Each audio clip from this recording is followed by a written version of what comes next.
early.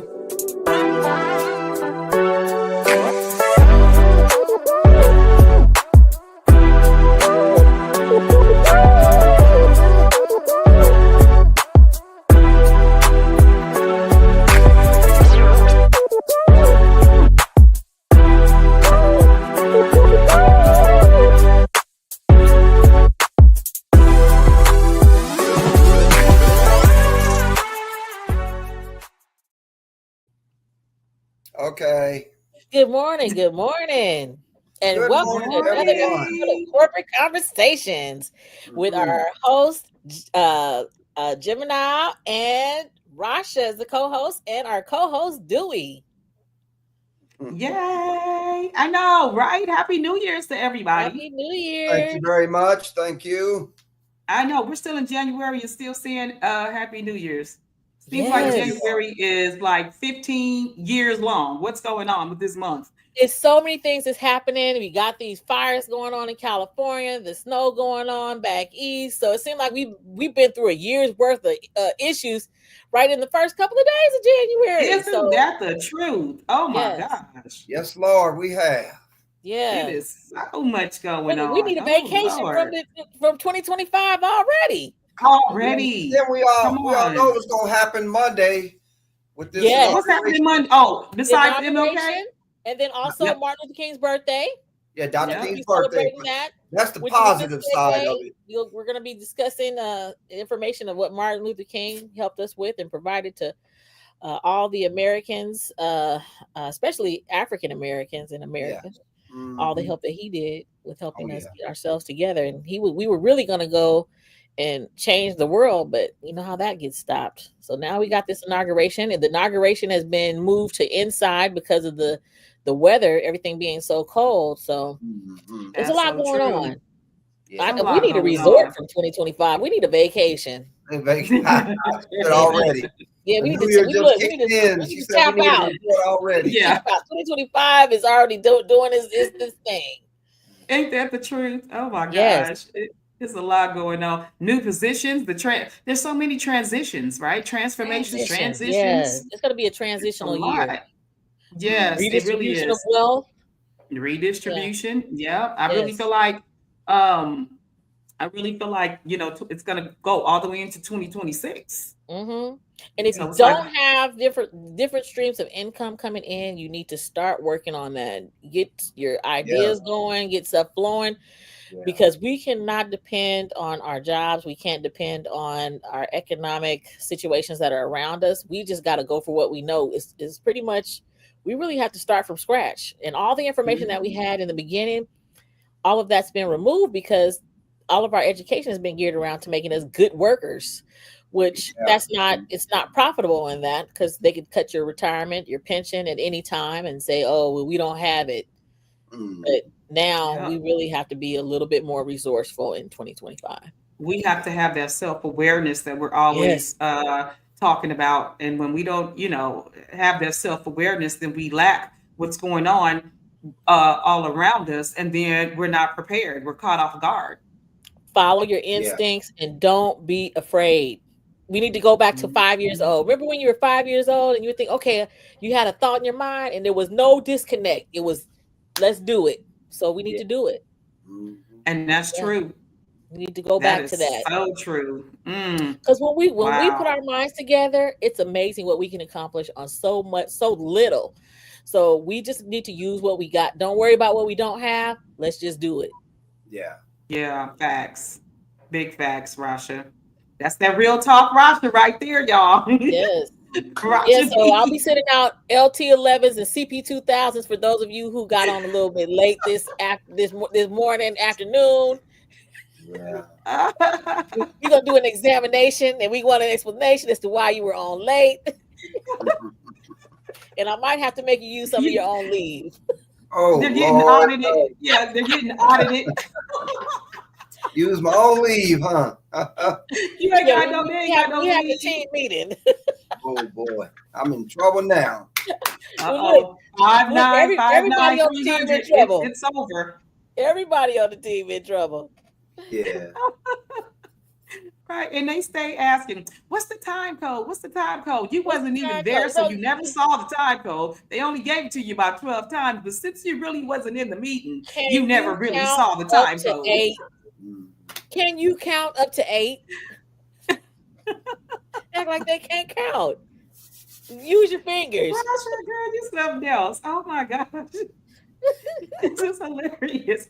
Wait, I want to ask, Dewey, where you was rushing off to that day? Dewey was flying like, where were you like going? What you got going on? He almost ran me over, Rasha.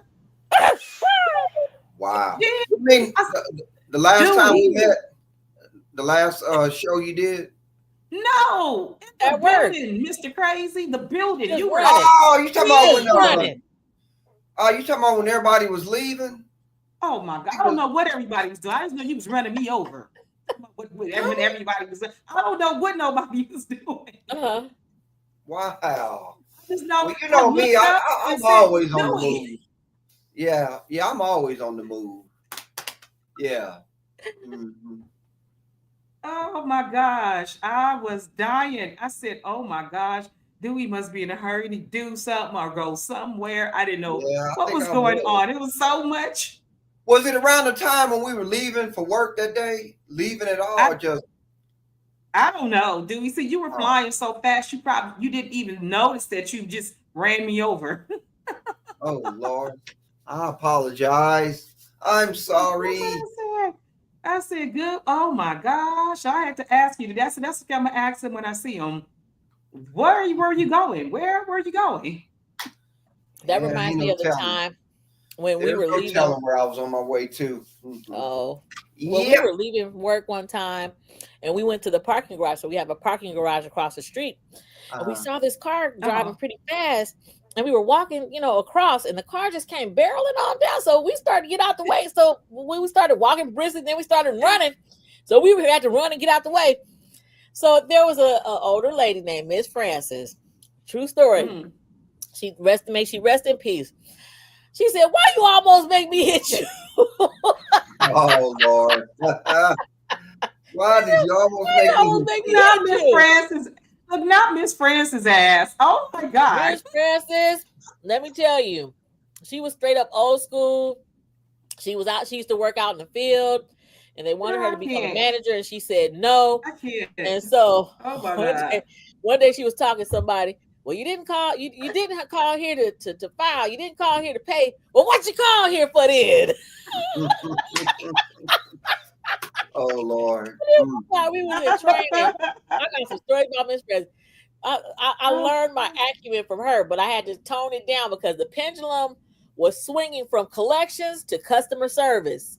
So now that pendulum is now slowly going back into collections, you guys. So the letters have been turned on, and people are going to start getting letters. But we was in CPE. What you sit by me for? I said because of your glasses. Wow. Girl, that is a mess. Oh my God. But she told me you just sit here and be quiet and listen. Oh Lord. They don't make them like that. You know what? I think I was telling Sakina yesterday, and we have when we talk about all the time like reskilling and making sure that you're, useful. Our IT department at our campus is ran by 2 Black women. One of the head woman in charge, she's in her 60s, and she knows that computer. When I tell you, they're both brilliant. I need to talk to them about my computer because I need help. Females, yes, who head one of our IT departments. And so it's like you can do it. So that energy that you see Miss Francis had, it's the truth. Yeah, women back in the day when we still had monitors back in the game. Yeah, when we had the big fat monitors, like the big old school monitor, my computer broke. My computer broke. Wait a minute, Rasha. What are we saying? Are we okay? Are we saying that you had a giant, big, fat monitor, an old school monitor, big, giant and it broke, and you want someone to fix it? Is she saying that? No, I'm saying that's what Miss Francis would say. Instead of troubleshooting and making sure she rebooted, you know how they want you to reboot, or they get somebody. She would just say, "My computer broke." Wow. Oh my Miss gosh. Francis. You know She what? didn't But even people retire. can. People can When do it. she left, she left. She went to the hospital and she didn't come back. So I'm sorry. Oh, yeah, she Yeah. didn't want to stop oh. working. She wanted to stay working. I think she died Yeah, I somewhere in know. her When they hands. got Yeah, energy, I'm telling you, yeah, right? It's feisty. plenty of people to talk to at work, right? Oh There's so many yes, people you can talk to. There are people you can, socialize with on a regular basis. They bring food. Look how much food, how many food days we have. Come on, who's missing yeah. work? She would For bring all what? kind of stuff. Bring And all that's kinds of our stuff. family away from home. And It some people who don't have is. family, that is their actual family. And you become, it's camaraderie, it's just Yes. familial experiences, being able to share your days with people, and you really get an intrinsic value from people from work, just that you interact with on a day-to-day basis. And so that Yeah. interaction is becoming more and more decreasing because of Important. technology. Yeah. And so Yeah. now And we it's have a becoming whole new important set. too. Yeah. Yes, Because we you have a know no. what else they do? Uh-huh. Rasha, not to cut you, but No, no, no, listen, you you're know what fine. else? Yeah, you know what else people do at work too? Which is so valuable. When you are sick and you're not feeling well and you don't show up for 1 or 2 days, Good your check. coworker calls Mhm. and alert your family sometimes before they even notice that you're sick. Your coworker Right, notices that you're Mm. sick first. Wow. right. Mm. And they call everybody in town. Oh my God. Have you seen Yes. Miss Walker? Have you seen Miss Walker? Call Miss Walker Mhm. kids. Or Oh, I how know is her so and so grandson. doing? Sometimes Yes. it's Let you be sometimes it's missing for 1 or 2 managers. days. Sometimes it's managers, and you get those questions. You have to be really careful about what you say because you cannot divulge personal information. Try to tell them, try to see if you can contact them, and get with them, or they're not there today. Have They to do it really make ambiguous anyways. statements. Yeah, Yeah, but they they do do it find out either anyways. way. Yeah, Yeah, you're not supposed to, but guess what? People do it anyways because that's the fantastic thing about coming to work every single day, right? Your right. coworkers notice that you're missing before most people notice that you're missing. That's true, Yeah. and Your that's what. coworkers already got your phone number anyways. They don't need it. They already Right, got it. They got your and, kids number, your grandkids number. They right. know what social media platform. Your coworkers really look out. The camaraderie is invaluable at work. And You Mm. see, see what that's I'm what we saying? have where we work. But what about this precarious situation at Wells Fargo in Arizona? What happened What there? happened The there? Yeah. woman apparently died at her desk, and no one checked on it. The only reason why they found out was because Oh, they I started heard to, that. Yeah. smell this, Her body that was smell of the decomposing. body decomposing. So she Wow. had been there most likely. Correct me if I'm wrong. About 10 days, Oh. Mm. undetected. So that with that media, that social media, where we're a little bit distancing the interaction, the new generations that are coming in, Generation Z, and whatever the other ones are, it's limiting the human component, and where you're actually interacting with people daily. So Yeah. that's not And good. so is telework. We've been saying this for the longest, right? So it's Yes, telework. And so we've been talking about how telework, brings also to about that distance. People are not socializing the way that they used to. right. And and it is people are liking the fact to stay at home, but people are missing their coworkers because these are people Yes. they spend a lot of time with throughout the year after Mhm, year. And Mm. so, even for myself, right, coming off of telework, having to come back into the office every day, mhm, I'm like jelly. I couldn't take 2 steps without huffing and puffing. So the mhm, importance of, that socialization component at work is invaluable. It's very important to have, mhm. Mm. Yes, you Yeah. know, for so many reasons. And we've been naming reasons. We can go on naming the reasons, but right. that social component where people always sit and say, because the first thing they sit and say, right, is, I hate working all those people. They always in your business. I don't care what nobody thought. And blah, blah, blah. But they can't Mhm, wait to get to work so that they can mhm. gossip, so that they can Interact. hear the Uh-huh. gossip, Yeah. so that You're they can right. spread I, the gossip. I Come see that. on, Hmm. right? Mhm. Yep. all kinds of gossip too. Like, Yes. all kinds of gossip. Who's at sleeping work, with right? who just bought a new car, whose kid that went to jail, whatever, so oh well. It's all there. So that component of, of socialization is so very Yes. important that, it's almost you damned if you do and if you damned if you don't, because hey, you miss a day of work, right? It's almost like, dang, what I miss. But then Right. people, especially the ones who always claim they hate work so much, they're there on time, clocking in like clockwork, boy, spilling all the tea up and through those buildings. Mm-hmm. So Wow. it's the craziest thing, right? I hear it all the time. Oh, I hate work. I mean, and all these people, all they do is gossip. They're the main ones gossiping, right? Yeah. Ain't that something? I know. But I'm telling you, I got back to work off of telework. I couldn't walk up 2 steps. I was huffing and puffing every 2 steps. And I said, boy, telework it is good, but it's not good for every day. Right. And if you are a person who likes to stay active, then telework is not for you, because I think people are getting the misconception that telework means you work when you feel like it. And that's not what telework that part. is. That part. And telework so that's means what's going to you get need to be on your laptop. And anytime I need to get to you, you need to be there. And if it's not your break and if it's not your lunch, why aren't you on your laptop? accessible? So I Yes. think, there's a lot of confusion around telework, and people always say, well, at least you get to be at home, and at least you get to. No, it's work. It's work. And this is how come, there's a conversation going on right now that some people are saying, and your operations manager, if anybody has an operation manager, like some of the ones that I know, there's a conversation going on about, is telework productive or is it not productive? Some managers, upper managers cannot stand the fact that people telework, and other upper managers are okay with it. But the productivity is 50-50. There's not enough data yet to state that telework is bad for certain job industries.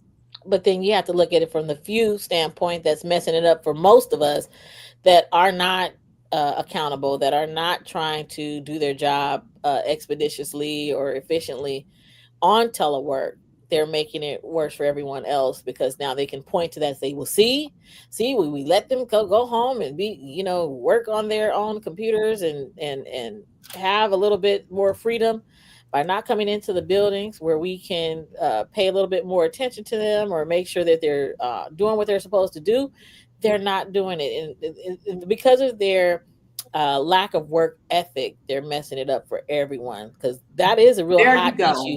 Whether or not we can trust these people to work from home as opposed to coming into the building, so we can actively have accessibility to them physically. Yeah, and that's why, when people, I'm sorry, Dewey, go ahead. No, I got nothing to say. When people are working from home, because I hear all types of stories, right? And I'm thinking to myself, like, where did you get time to do that? And where'd you get time to do that? And oh my gosh, you were able to do that. And I'm washing clothes, and you're able to do the laundry, and you're able to and I'm like, well, how come I'm always stuck to my laptop, tethered to it, and I'm always working, and I'm always accessible, and and anytime you need me, I'm always right there, just as if I was at work, except I'm at home in my bed or chair, and I didn't have to get dressed today, and I didn't have to do a few things today. But this is not that. This is not that. So you're teleworking from home. You should be accessible. I couldn't imagine you working from home and you're not at your laptop. You're not accessible. We have to find you at home. Right. And now all of a sudden your telework becomes your errand day. You run errands on this day. Yeah, that makes sense. Yep, it did. I'm pretty sure a lot of people do that. With everything they do. Doing laundry, running errands, cooking, doing this, and so they're not visible. So they're kind of like, when they telework, they're nondescript, working from home. But I guess the important thing is you doing your job, even if you are working from home. Yes. and really, in other words, doing the same thing you're doing at home as you would do inside the office. Exactly. You're just as productive at home as you would be inside the office. You're doing what you're supposed to be doing. Yeah, and being accessible. Because that is that's an awful shame. I've literally heard people say, well, I'm teleworking today. I have some shopping to do. And I'm like thinking, shopping? What kind of shopping you get to do at home like that? There were 2 instances that were really funny. One of my coworkers said, girl, I almost burned my house down trying to work and be on the phone and do that stuff because if you work for the departments that handle customer accessibility, then you have to be available to speak to these people live at any time. You have something cooking in the background, and you can't give them your undivided attention. She said she almost burnt her house down. But what happens is people try to do too many things at once, and so if you're doing too many things at once, then that type of situation can happen. Because I was actually teaching at one point during this time when we were all at home, and I was telling my fellow teachers that, hey, we don't know if these people are watching TV, watching a movie, or cooking stuff while we're teaching if we don't engage them and make them, hit this button, give me a thumbs up, answer this question. If you don't make them interact, just to make sure they're actually listening, because we didn't do too well with training in that particular time, and from 2021 to 2023, I think we were, letting everyone stay at home to learn. So that got scrapped. And this is where that conversation comes in, because that data shows that in some industries, telework actually reduces productivity, and then in some industries, it actually increases it. Right? Yeah, I didn't know that. I never knew what the stats were. So statistically, people are less productive when they're teleworking. Yes, because of distractions. It's called home distractions. Yes. Yeah. They're distracted by all the things of home. Yeah. But so if your spouse is, go ahead, Rasha. I'm saying it depends, because some people have a better work ethic than others. Yeah. They're actually doing more work than they would do in the office. Okay. Yeah. That sounds at home. But then we do have the dichotomy. Is some are distracted. And then lots are distracted because of social media now. They have to. And then a lot of people are not computer literate, so they don't have the accessible person, or they can't access the person that would help them, with tech issues at home, and they won't reach out. They'll say, "Oh, I'll just save it until I get into the office." Yeah. And so there's a lot of things, but this is that pros and cons, issue about telework. Is telework good? Is telework not? And again, people were, like, hey, you were on telework, you were doing great. Telework was good for me 2 days, 2, maybe 3 days out of the week, but not all 5 days. That was the worst thing that happened to me, was to be at home teleworking, because again, when I actually had to come back in the office full time, like I'm doing now, I was having a real hard time. My body was hurting. I couldn't take but 2 steps, huffing and puffing the whole way through. I was disconnected. It took a lot to get back into the office and reconnect. With the routine that I once had teleworking. So in a way, I'm happy I have to come in the office every single day. But would I mind one day being at home? Sure, 1 or 2 days tops. But then you're talking about, I'm already acquainted or accustomed to working and being accessible every day, no matter where I'm at. I used to take my laptop when I used to go on vacation. I would take my laptop with me everywhere I went and was online working, training, doing whatever, checking emails, everywhere I went, because that's just how I roll. Right? When you're trying to build trust with your team, when you're trying to build camaraderie with your team, the first thing you need to show people is that you're there. People have trust issues. And They're like, hey, they're so used to saying, hey, my manager's never around. I don't know where my manager is. I don't know where nobody is. Nobody's never there to help me. What? How? How is that possible? And so people also say, hey, don't take your work home. No, I'm taking my work home because guess what? I have that type of time. And when it's time to take off, I'm completely off. But if I'm on, I'm completely on and I'm accessible. You don't know the needs of people, what people need around the clock. Sometimes people call you, I can't come in, I'm sick. Can't come in, someone died. Can't do this, can't do that. That kind of stuff doesn't stop. So not all managers, I do understand, not all managers are accessible like that. Right. But I happen to be one that is accessible like that. And I don't mind it because it helps me stay sharp. It's like a give and take.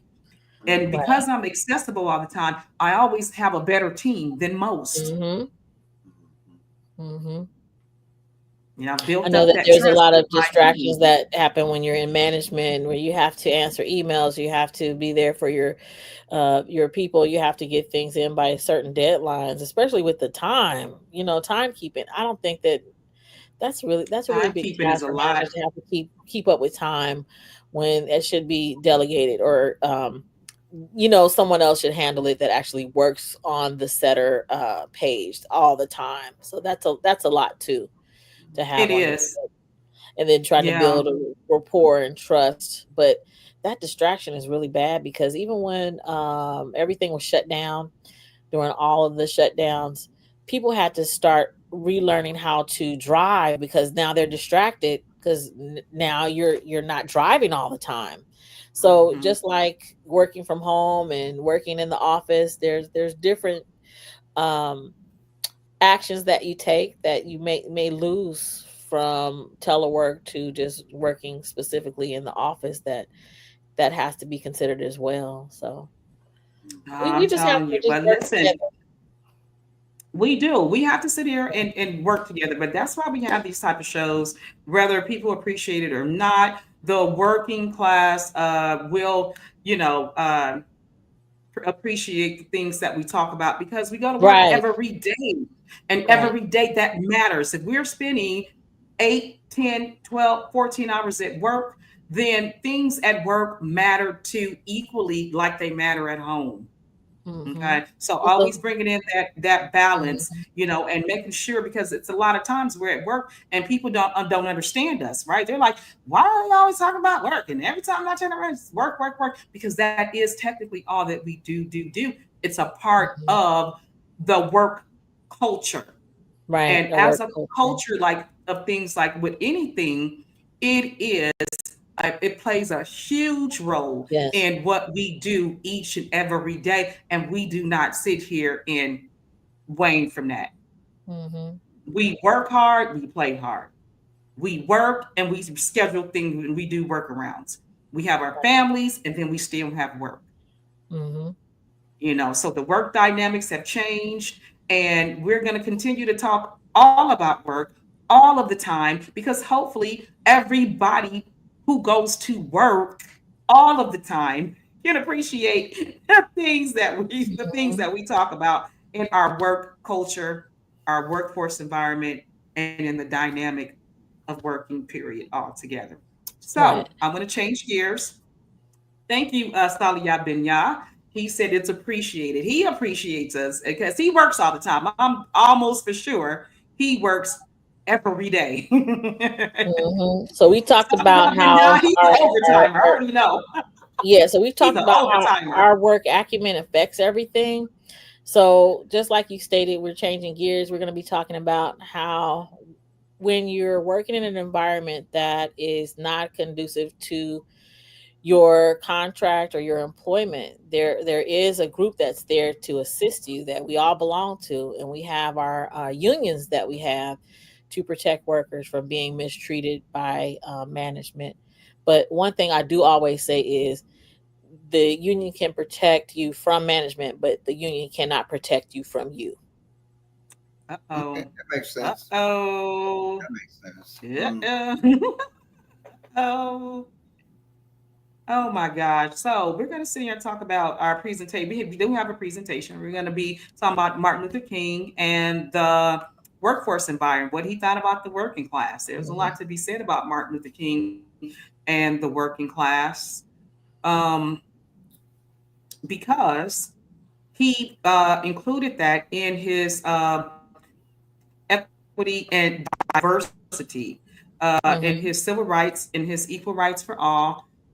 He cared just as much about labor rights for the community, just as well. So I created today a timeline, and I'm going to share it with you all in just a second here.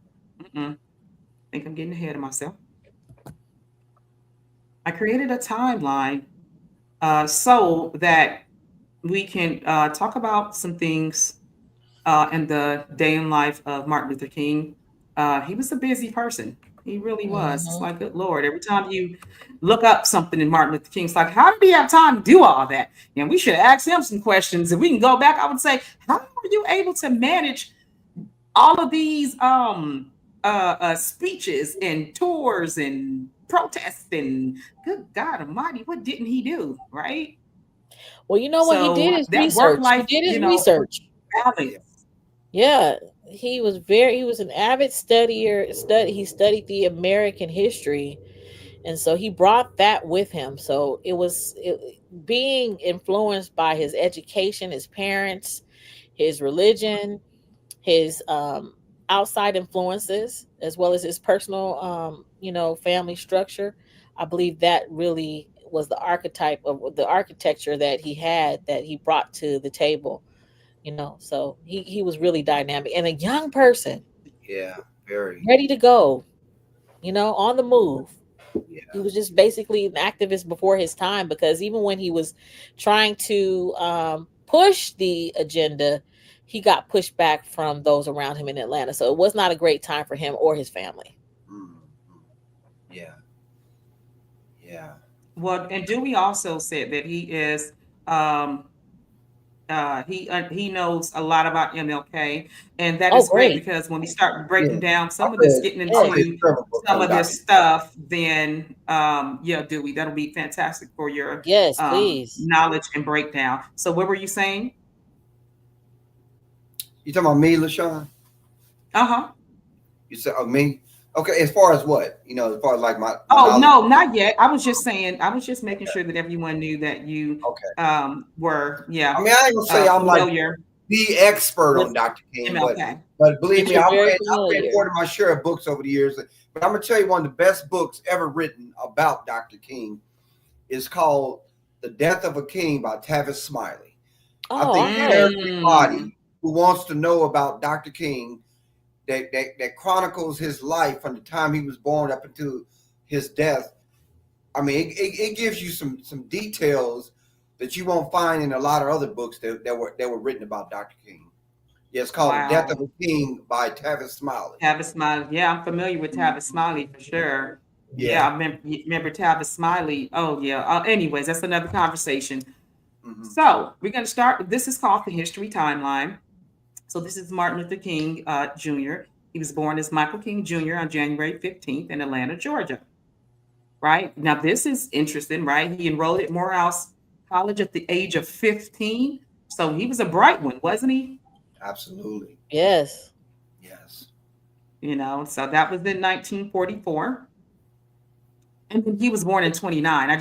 That only hit me as I was getting all of this together. 29, good grief.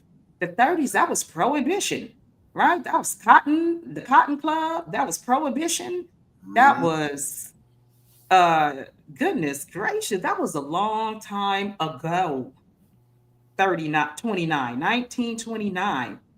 They were coming out of, when did World War II end? Well, I know World War I was like 1914 or something, but 1914, was like 1941 to 44 or something like that. Oh, listen, unbelievable. So while all of these things are going on, because it matters, because these are the things that influenced him as a child growing up. Yeah. And so those type of things matter. So when you see people coming home and really how a civil right is born, in the mind of a person who sees inequality and injustice from something as harsh as 2 world wars. Yeah. You see what I'm saying? So, wow. Yeah, it's a lot going on in and about that year. So there was the 1955, we had the bus boycott that led the Montgomery bus boycott after Rosa Parks' arrest. He did that. He led that boycott. Then in 63, he had an iconic speech. He delivered the I Have a Dream speech during the march in DC. He won in 1964, he won the Nobel Peace Prize. And then 68 is when he died in Memphis. Okay. So we're going to get into about 3 or 4 of these things a little later, but here's some more timeline. These are the things that happened in between his life. So we had the Packinghouse workers. It says King spoke at a conference of the United Packinghouse Workers of America in Chicago, emphasizing the connections between workers' rights and civil rights. And that was in 1957. He was busy. Yeah. In 1961, we have the AFL-CIO, right? And we'll tell you what those acronyms mean after this. So King attended the AFL-CIO annual convention, helping to bridge civil rights for African Americans with the labor movement. That was in 61. Then in 63, this is when he delivered the speech, but he was supported by several major unions. And these unions are important. We'll get into that. But then also too, I may have this one. I want to double check somebody who has their phone. Let me double check the phone. Oh yeah, no, it is correct. 68 is correct. King was in Memphis to support the African American sanitation workers who were on strike to protest unsafe conditions, abusive supervisors, low wages.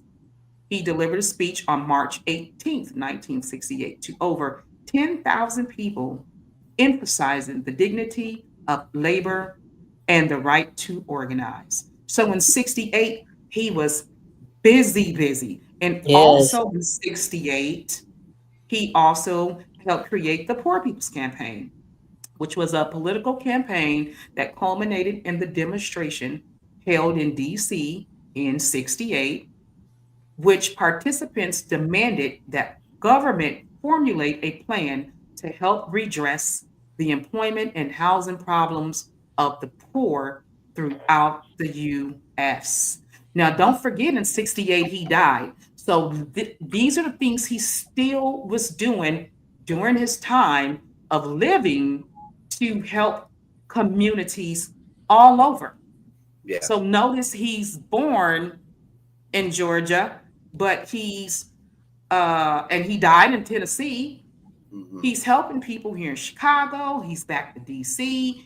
He's all over the place. He's never staying stationary, because wherever there was an inequality or injustice and you could get King, he was on a bus there. He was nothing but a Greyhound bus away.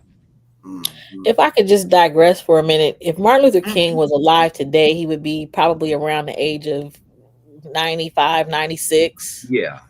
But it's amazing to see how all of these amazing leaders in the Black community were assassinated. When you're looking at Martin, Malcolm, Medgar, the people in the Black Panther Party.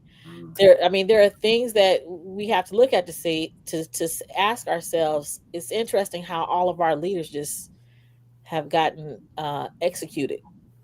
Yeah, you're right. Years. You're absolutely right, Rasha. You're so right. Yeah. I agree. Yeah. Well, yeah, I mean, go ahead, LaShawn. Go ahead. No, go ahead, dude. Well, no, I'm just gonna say, anytime people like that, which were peaceful, of course, even with Malcolm. I mean, Malcolm wasn't violent. I mean, he was very fiery speech compared to Dr. King and probably even Medgar Evers. But anytime Black leaders emerge and they are uplifting their people and they're starting to wake up the masses of the people, they become a huge threat. And that's, I believe that the government, kicks into high gear, and we got to get rid of them, because these people are starting. Not only are they waking up Black people, but they're waking up the masses of the people. We can't have that. So they have to stay in control, and the way they do that is killing awfully. And I believe, not to change subject, but I believe the same thing happened pretty much with the John F. Kennedy and his brother Robert Kennedy. Waking up the masses and wanting to challenge the system and come along and, as we say, challenge status quo. Anybody that comes along and disrupts status quo, they have to get rid of them. Right, because I believe they just really want to have the status globally. Either you're going to be dirt poor or filthy rich, which is not. That's no middle ground. They don't want no middle ground. They don't want no. And that's why these fires and all of this stuff is happening. They're knocking down. They're trying to squash the middle class. So no, real quick, not to change subject, Rasha. That is so true. You believe them fires were set? Listen, we are going to get in there. Thank you, Rafa, for just during the whole. All of that. Y'all tend to do that whenever we're talking about something. Stay on track for nothing. We're gonna get back on track. Let's get back on the tracks. Let's get back on the track. Yeah, we are. Sorry about that. But just this distribution, I was reminded of, this is looking like Lahaina. So they're on track. Yeah, they're on track, and that's exactly, to be quite honest, that's what this was too. A lot of this was, if you look at 64, Johnson signed in the original Make America Great plan, which is the world that we're looking at today. So a lot of our leaders needed to be extinguished because they did not fit into the new plans that was going forth and forward. And so whenever they want to change gears in society and it's too much, this is the type of stuff that you get. So for me, when I look at history and I look at these things, not that it's a continuation, but I look at it as, wow, look at all the things that was designed to distract us from keeping us on track to a healthy future, which we deserve. Right. So a lot of the times we have distractions, and some of these situations were just that, because again, in this same year, there were things being signed, orders being signed for the original Make America Great plan that they had in mind. And they needed to get rid of a few loose ends, the last of the Mohicans, people who really stood up for healthy, strong communities, but didn't quite fit into their structure. And so this is why Martin was part of that the COINTELPRO quo, is that it? What is it called? Where they were actively investigating them and, watching every move they made, and everything was documented and recorded. So all of these things that Martin did are. And so, but when you look back at that, though, Rasha, even with recording him, what could they actually do with the information? So again, it's more of a distraction, because there are no major laws broken. Even at this time, they still most people who were in the governmental system of things already knew that they had another plan in mind. And so again, job security, part of job security is to help distract, because you need lots of people for that, because it's lots of people in the world. You see what I'm saying? I agree. Okay, so now here we go, Dewey. So the first thing in 57, that was important that he did. King spoke at the conference in Chicago, highlighting the interconnection between labor rights and civil rights movements. He emphasized the economic justice and how it was vital to achieving racial equality, and that unions could play a significant role in this struggle. And the part that I had a conversation with Sakina about the unions, as she was saying, how did unions help communities? And I said, well, unions were originally started because there were lots of immigrants at the time, and then you had then you had actual citizens, and they were creating jobs. And not that even all white people think equally, because they don't, right? So they were creating jobs, and they were saying, hey, you know what? Everybody can work except you Spick, except you Guap, or except you if you're from Italy, or if you're from different parts of Europe. They were discriminating against them. And then you had other people come in, and most people will argue and say, hey, it's the mafia, the mob, whatever, that you organized crime bosses that you had back then, that said, hey, okay, here's what we're going to do instead. We're going to create a union. And every time you create a job, we're going to make you sit here and employ our guys, right? So you're going to have 70% your guys and at least 30% of my guys from wherever is going to sit here and be included in this. And they force their way. So a lot of times we see, the unions, how they were the early beginnings of unions as crime and things of that sort. But actually it was kind of creative, because it's like, hey, if I'm coming over here with my guys and we are a gang and we are involved in these activities, I live in this community, and they were still pushing people into ghettos and barrios, no matter what the color was, right? Black people are not the only people in ghettos, right? There were ghettos created for all the other immigrants at that time, right? So there were Italian immigrants. There were, who else was coming over here at the time? Irish. They were the Irish, right? There were German immigrants. And so they were, the Jews. And so they were pushed to live in sections as well, right? And so you had all this racial inequality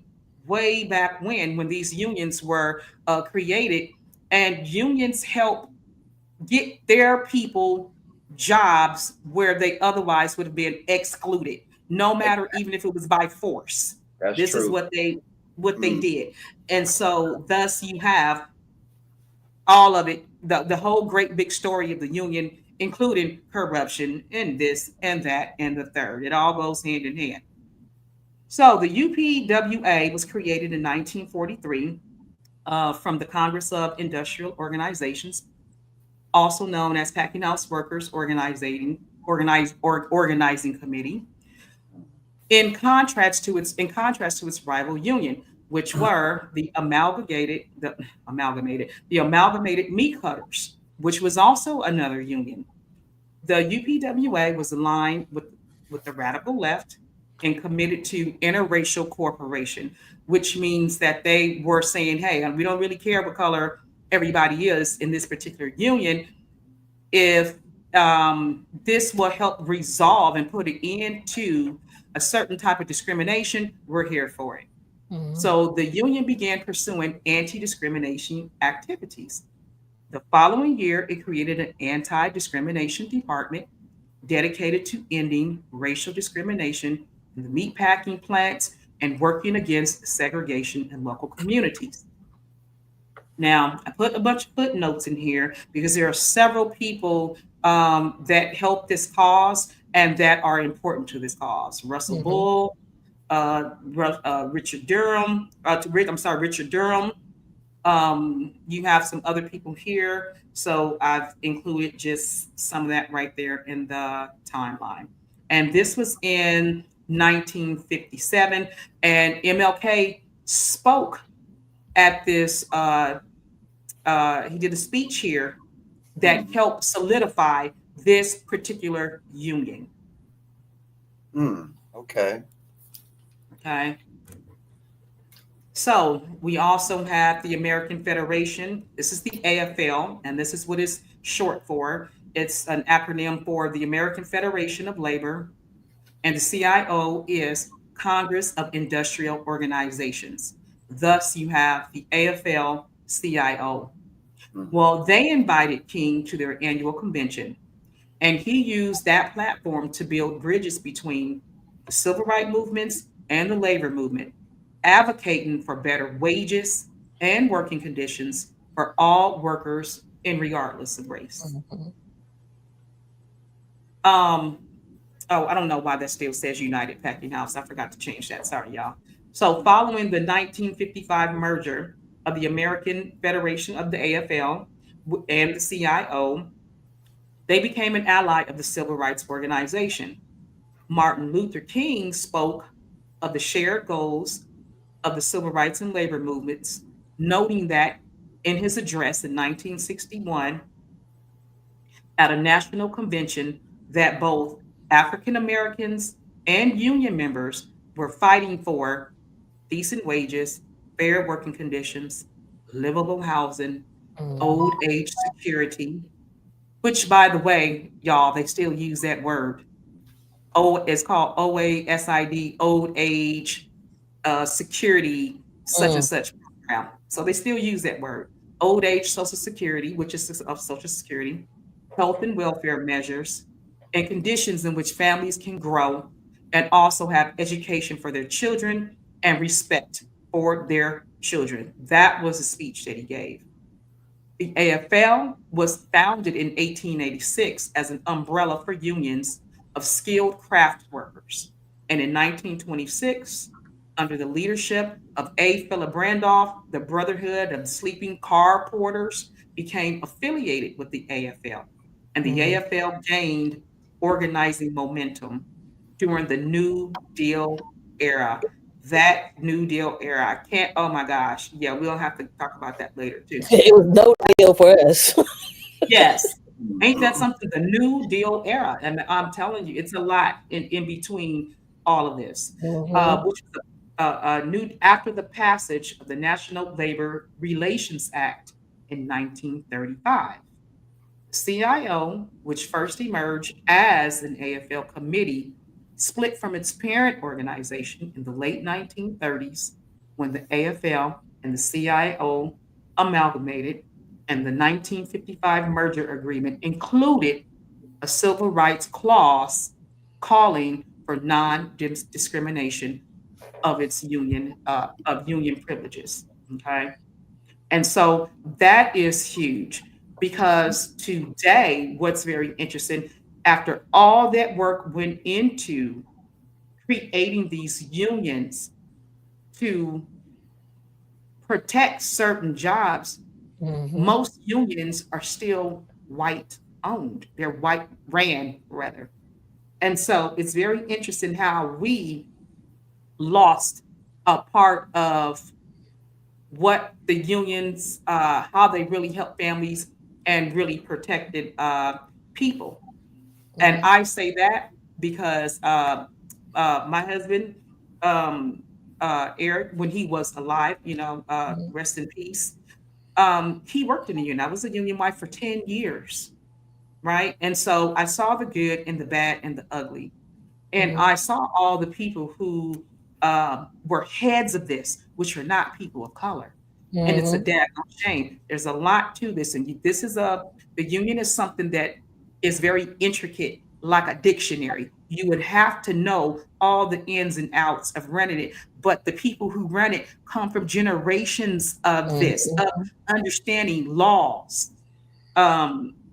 understanding processes, and how the working class actually works, right? That's right. So then we had MLK had worked in. He also did. He went on helped the Memphis sanitation worker strike. That was in 1968 as well. The Memphis sanitation strike began on February 12th in 1968 in response to deaths of sanitation workers Eco Cole and Robert Walker. Okay. So King supported the striking sanitation workers in Memphis, Tennessee. It was one of his final campaigns. The strike began after the tragic death of 2 workers due to unsafe working conditions. King saw this struggle as a fight for dignity and fair treatment for all workers. He visited Memphis multiple times, delivering a powerful speech on March 18th, 1968, to over 10,000 people, where he spoke about the importance of labor rights and the need for solidarity among workers. Their death serves as a breaking point for more than 1,300 African American men from Memphis, from the Department of Public Works, and they demanded higher wages, time and over halftime, due checks off. I don't know what due checks off. Dues. Okay, dues. I know what that is. So dues, safety measure, and pay for rainy days when they were told to go home.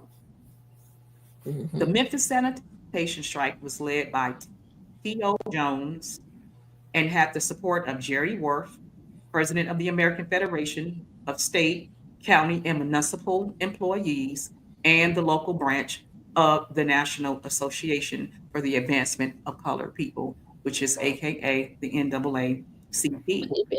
Mm-hmm. You know, and so they had horrible conditions at this time, and I remember the sanitation strike and how important this was, as it set a precedence for a lot of other workers all over at that time.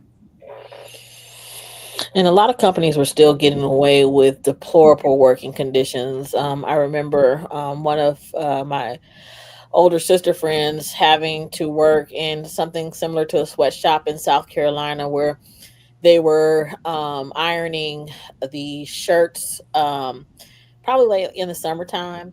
They didn't have any air conditioning back then. So the employer would give them salt pills so they wouldn't faint. So, people would, faint because the temperatures would probably get in the triple digits in that particular work area.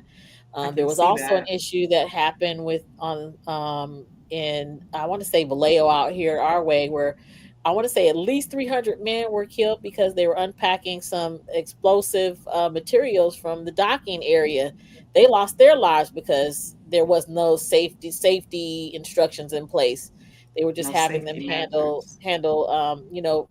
some type of fuel packaging that could explode if it wasn't handled properly. So it's a lot of stuff that was done back then to people that should not have been done. Yeah, you're right. Yeah. Yeah. Yeah. I'm sorry. Go ahead, Dewey. No, we're talking about unions, Dr. King. Of course, you had the longshoremen's union, you had the Teamsters union, you had the electrical unions workers, the sheet metal union. You had just like a whole lot of different unions, and you're right. And from what I understand, the purpose of them establishing unions was for fair wages, fair working conditions, right? Benefits, and all that. And but see, what had happened was so much corruption found its way into the union. Okay, and not to get off subject, but like the Teamsters, for instance, like them gangsters was raiding the pension fund, for their own personal deal. But as far as like Dr. King and the Memphis sanitation strike, okay, did you all ever see that movie where Paul Winfield played Dr. King and Cicely Tyson played Mrs. Coretta Scott King years ago? That movie came out like in the 70s. It was a real. I think Paul played Dr. King good, but they did show a scene in the movie where it was raining real hard in Memphis, and the sanitation workers, the black sanitation workers, didn't have nowhere to be shielded from the rain, right? So a couple of them too that she mentioned that were killed, they went inside the office, and the white managers and supervisors or whoever told them they couldn't wait in there. And he's like, use the N-word, go outside and wait there, or go up under the trucks. I mean, that's what they did. They went inside up under that where you throw the trash at, where it crushed the trash and all that, the compressor thing. And the two workers went in there, and then they must have hit that lever, and they fell down in it, and it crushed both of them to death. Oh my God! Yeah, that sounds suspect to me. Why would they go in there? Yeah, and they wouldn't allow them to wait inside the office, or even up under the little canopy deal to shield them from the rain. So they went up under, went inside that truck right there where they throw the trash in to be smashed up and everything. And that's what ended up happening to them. They ended up getting smashed up as a result. Wow. Yeah. So. Isn't that something? Yeah, because the mistreatment was horrific, deplorable conditions and deplorable mindsets of people, at this time. And it's almost like, again, one thing set off another thing. There's one set of conditions that will always set off another set of conditions that will set off another set of conditions, And so a lot of people have died for what we have today, which are safer working conditions. We have lots of measures in place. We have health, we have the RA, reasonable accommodations for people, on disabilities. We have so many things that we can thank all of this, all of these people who died in the struggle and who protested in these struggles, who made all of this possible for us today. So when we complain about work, it's like, no, you don't know anything about work. These people knew about real work, and you had to take care of your family because you had children, and all of those children gave birth to us. We wouldn't be here without these same people. So they had to really dig deep in order to find some sanity to keep getting up every single day, going to work, knowing they were going to be rejected or treated bad, or even possibly lost their life by said people. And so, Rosh, I'm going to bring up that Poor People's campaign that we talked about, that you had brought up before, because I thought that was really interesting too. Are you able to still see the screen here? Yes, we can see it. But I was going to say really quickly, my grandfather, he had worked for a guy, and he would do all kind of jobs, and he was in Mississippi. The man didn't pay him, but he got up and went back to work. That's one thing that they had to endure. And even when they were fighting in World War I, Black veterans were denied loans that the government was funding to provide affordable housing loans. So it's pretty deep. It's pretty deep. There's a lot of layers to it, for sure. Yeah. So the same people that's telling us to pull ourselves up by their bootstraps were booted down with all these government subsidies to give them generational wealth that Blacks were denied. Yeah. So here comes Martin coming on with the Poor People's campaign, and I knew they were hell bent on stopping that. So yeah, well, this was a political campaign that culminated in a demonstration held in D.C. Participants demanded that the government formulate a plan to help redress the employment and housing problems of the poor throughout the United States. The campaign was led by Reverend Dr. Martin Luther King Jr. and many others who sought to build a broad fusion movement that could unite poor and impacted communities across the country. This is very interesting because I think I was telling Rasha that look how important people thought about their communities. And right now, we wanted to get anything together. We couldn't really find people who would say, I'm going to pick up the cross and I'm going to bear this. People today in 2025 will sit and tell you, hey, I'm busy. I don't have time to sit here and be involved in no protest, no march. Nothing's going to get done. It's stupid. But because people did march, but because people did protest, Lots of things, luxuries that we're afforded today came from that. Yes. And the immigrants that have come over to this country after that time have reaped the benefits of those people who protested, who participated in the movements. The movements, and they're still reaping the benefits of it. And so if Martin Luther King came back in time from the dead and gave the same speech, it would be apropos today as it was back then. Absolutely. Because forget the immigrants still benefiting from it. We're still benefiting from it. My working condition is not hazardous. Let's be truthful. Let's be clear, right?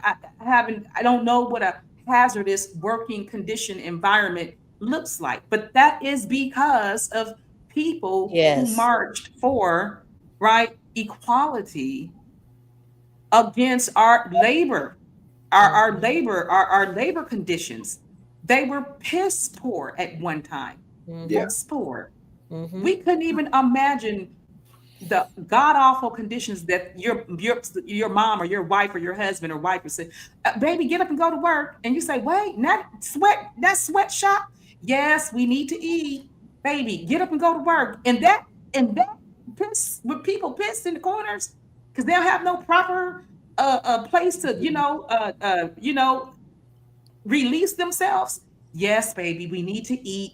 Barbara's in college. We still need to help her get there. Unbelievable how soon we forget about how we got here to this place. Yeah, you're right. So these are reminders. Yeah, absolutely. Yeah, and like you said, there were definitely many deplorable work conditions, and they were unsafe and hazardous. And okay, good example. Okay, we talking about that. I mean, you had places that were back then, and we know this to be true. Like back then, a lot of those buildings and those structures where those people worked at had asbestos, and a lot of people were dying of cancer. They were very toxic. Yeah. And but I think it's fair to say that both white and black were working under those conditions, both. And they had to go, like you said, feed their families, so they had to go. But at the time, I don't think they didn't know that they were in an environment where it was toxic, as far as like the building being made with asbestos, which was a serious carcinogenic, type of cancerous substance that was killing people left and right. A lot of people were dying, and if they didn't die within, they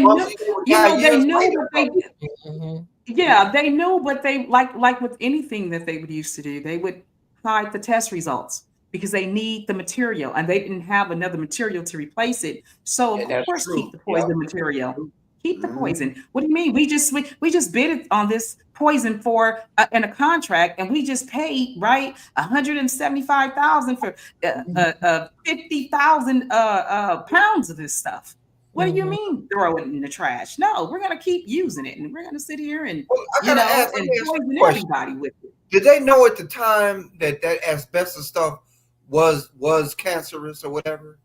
It was toxic, it was bad for people's health. Did they know? Yeah, I believe that they knew for a very long time. And that is something we can, probably when we go on smoking conversations, that is something, those are things that we can talk about and address and, kind of figure out when did they know that asbestos was a poisonous powder, substance, chemical. Yeah. Wow. That kind of thing there. But as it pertains to Martin Luther King and the labor rights, let me go back to something. Let me sit here and toot my own horn for a second. Because what would I be if I didn't do that? I'm a Gemini bee. Gemini didn't sit here and toot. One thing I like to say about Martin Luther King is that he made sure that his family was ready to carry on the legacy, and they did a marvelous job. Coretta did an amazing job, keeping his legacy alive and his children as well. Okay, so how did you like these? How did you like these slides? How did you like these slides? I like They're them. cool. I mean, they like that. As far as the chronology, the chronicling of it.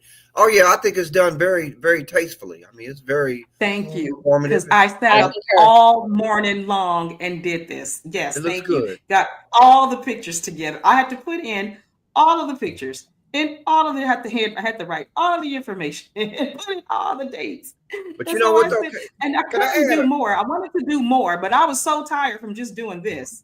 Oh, I don't want to get ahead. But can I say this though? Well, you can go and read that slide first if you want to. Yeah.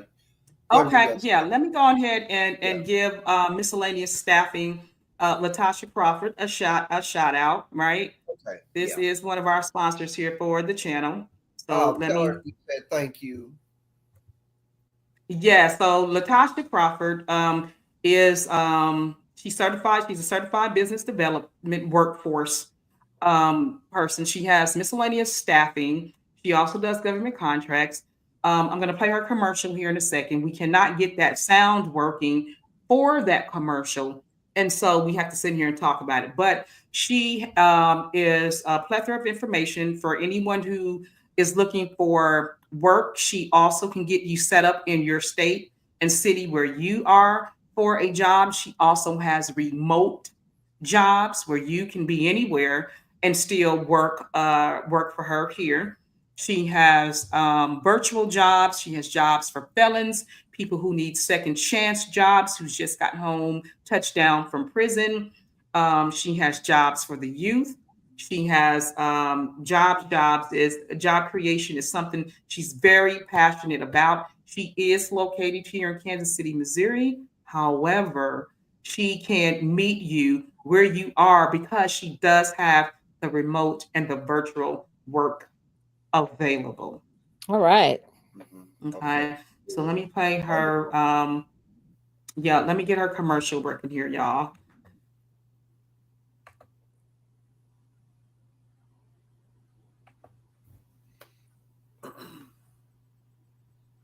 And this sound works whenever it wants to.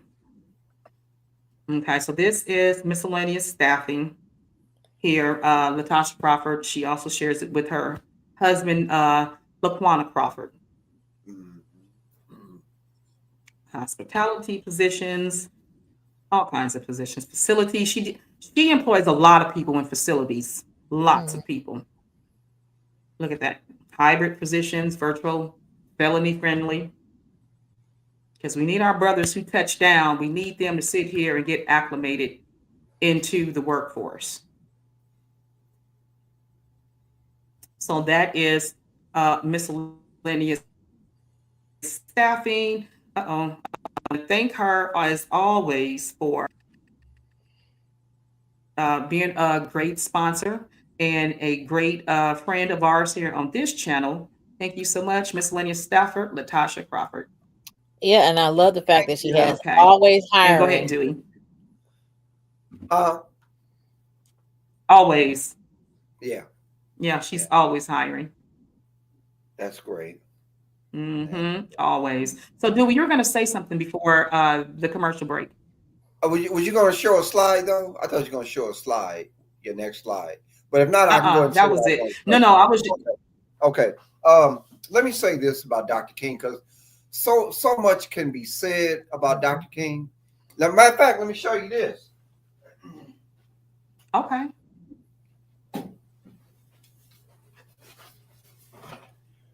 I will always have this in my home as a reminder of how great this man was. He was truly a great man. Yes, he was. Absolutely. And that was the I Have a Dream speech photo?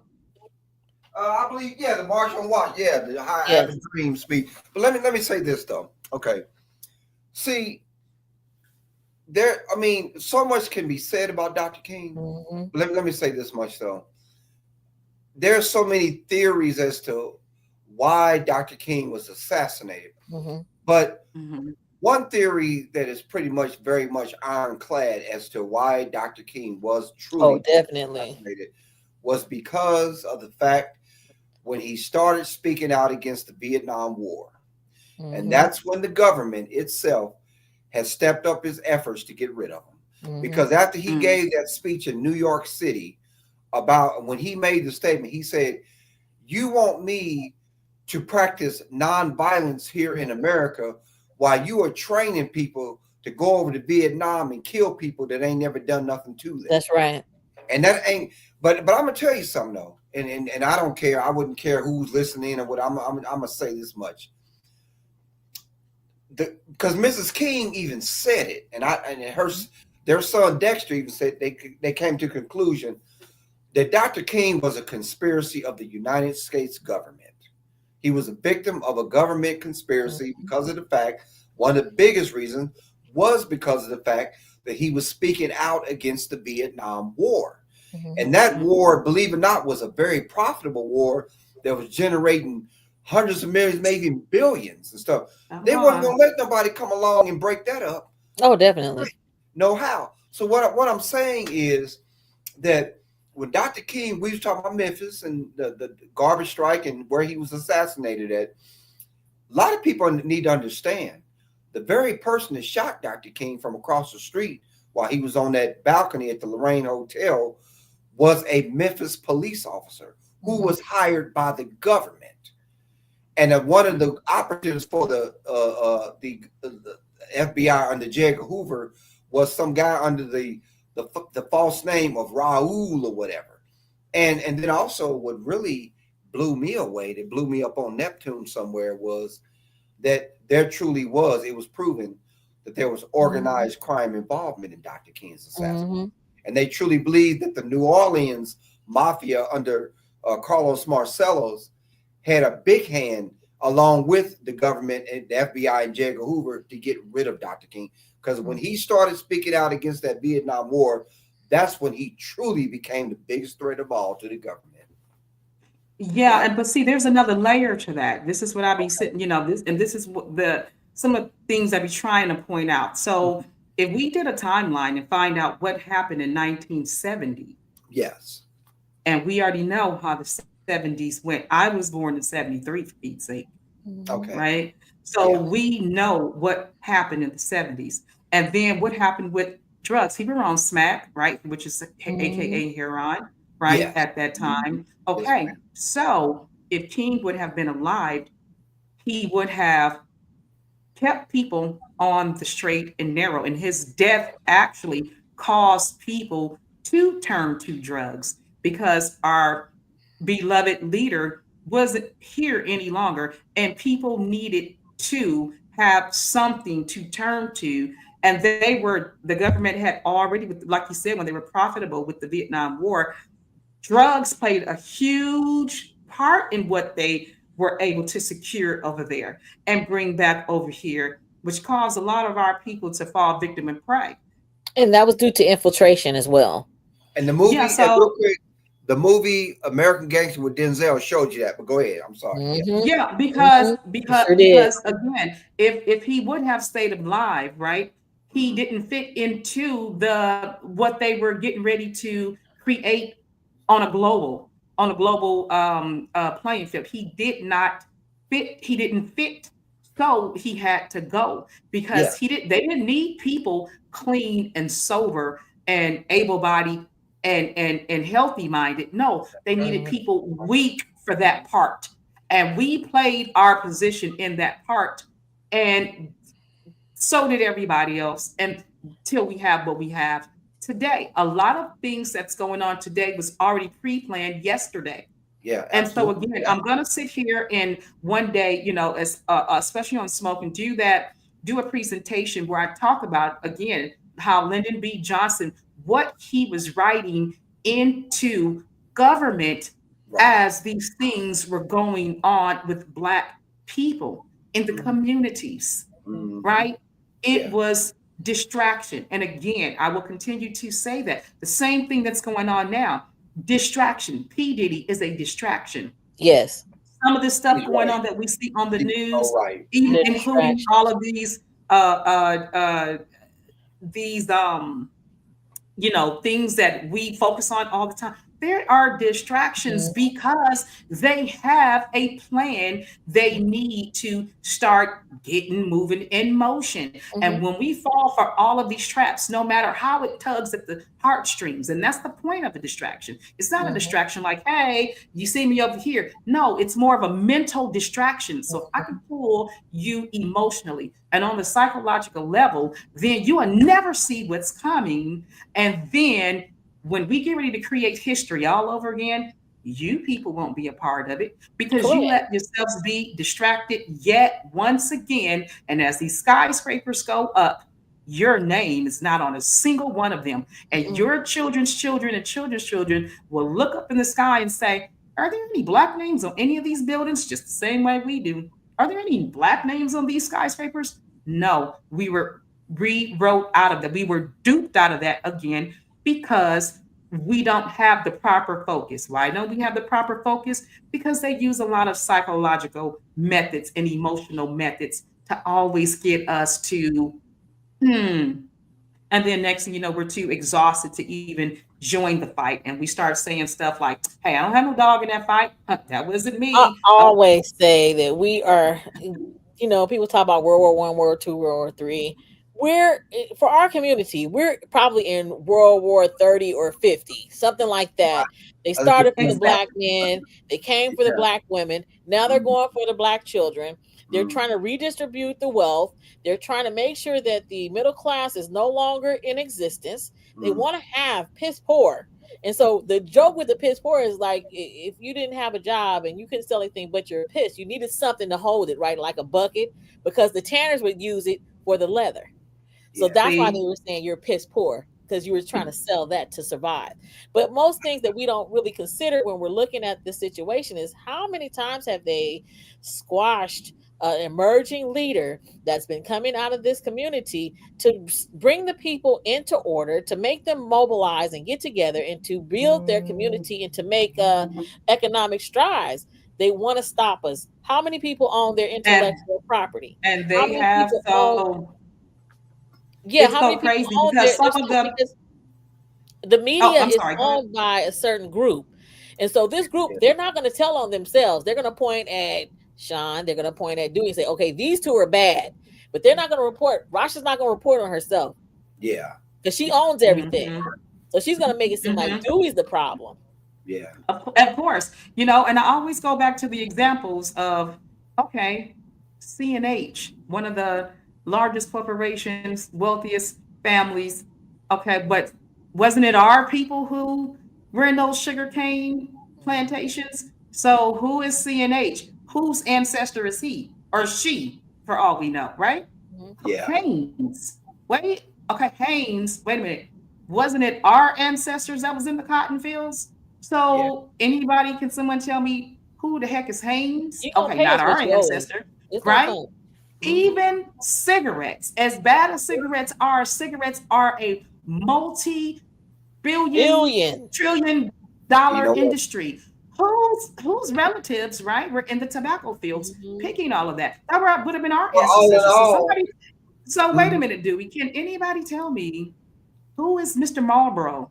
Newport? Does anybody know? Who is Paul and Mall? Who are these people names on the cigarette packs?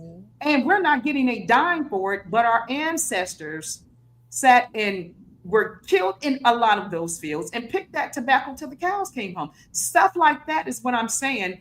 When we are left out of the process, when we don't understand what process we actually supposed to be fighting, we get left out of the entire process. But that's by design. Causes us to lose. But you know what? Let me tell you something. Everything that you just said, LaShawn, is true. But we all know that it was slave labor that made this country as wealthy as it is. This country got rich, but I'm saying work-wise. This is why, hold on, this is why understanding work-labor relations is so important. Again, because it's a part of the structure, the work structure, the corporate structure. More to the point, the white power structure. No, listen, more to the point, the money structure. Money doesn't have a color. More to the point, the greenback structure. And again, when they created unions, if for people who do not know how unions started, what role they play, again, you would have to know all types of laws. This is when people say we're playing checkers and not chess, or you're playing checkers and not chess, chess is a grown man's game. You have to know all about it in order to be successful. You can't assume and you can't guess. And so a corporate structure is so important to how you get wrote into history. It's not even funny. A lot of things we're talking about came about from corporate structure failures, corporate structure takeovers, and the like. And every time we walk into these businesses to conduct business, we're walking into a certain type of corporation that was built off the back of something or somebody. So it's a little deeper than the surface and all of these things, conspiracies and theories and things like that. No, there's some real things going on. And when I say how the president was writing into laws, things that left us out of the corporate structure, which causes us not to get our money. Without money, we cannot build a daggone thing. But that was the whole purpose of everything. They're trying to make sure that we don't have the money. And then if we did have the money was going to lose its value.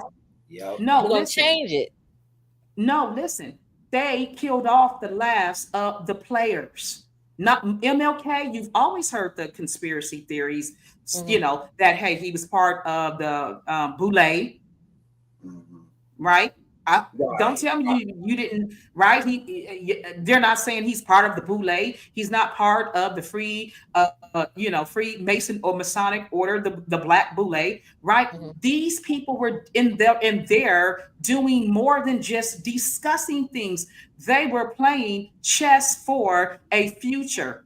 But when you are a person and you don't know the ins and outs of financial structures, you get left out.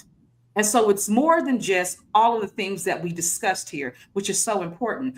Labor relations is so important because it's a part of the structure that keeps people working forever and ever into perpetuity. It's more than just on the surface saying, hey, we need, all of these conditions. These things, you get these conditions, you get these things passed by Congress by writing them into law. How many of us know how to write certain things into law so that we can utilize it properly for the community? A lot of the people I disagree with that because a lot of the times the stuff that's written in the law is bought and paid for by those outsiders who can afford to grease the palms of the governmental employees that are supposed to be working on the behalf of the people. They've been paid off. So just so if they've been paid off, Rasha, then how do you counter that? Let's see if you can play. Are you playing chess or checkers? No. Let's see if you're playing chess or checkers. How do you counter that? See, these people that they killed off, the number one reason they were important because they were the people who knew how to play the chess that they were playing. Yeah. See, there's different levels to this. There's different levels to this, right? There is, again, the people who my job is to come out and make you happy. Then there's other people's job who are to sit in high places and figure it all out. Right. You get what I'm saying? So if you don't have a person at the table who knows how to figure it all out, how are you being represented? But see, that's what I'm trying to say is by design. They weren't going to let. Not by design. It's not by design. And this is what the problem is. We think so much of conspiracy, we don't take the time to sit and be boots to the ground to learn these things. No, listen. Let's talk about MLK. He entered Morehouse at the age of 15. Mm-hmm. He was in his environment around him was all of these world wars, all of these things that had happened that he had saw as a child. No one taught him that. These were things that he saw. And when he saw it, He jumped in the game. He was destined. Now, what I'm asking is, when you see a thing today, because a lot more is covered, so there's a lot more to to peel off and see, way more today than it was yesterday. But how many of us know what we're looking at when we actually see it, and how to jump in there and combat that? How do we hit the ball back?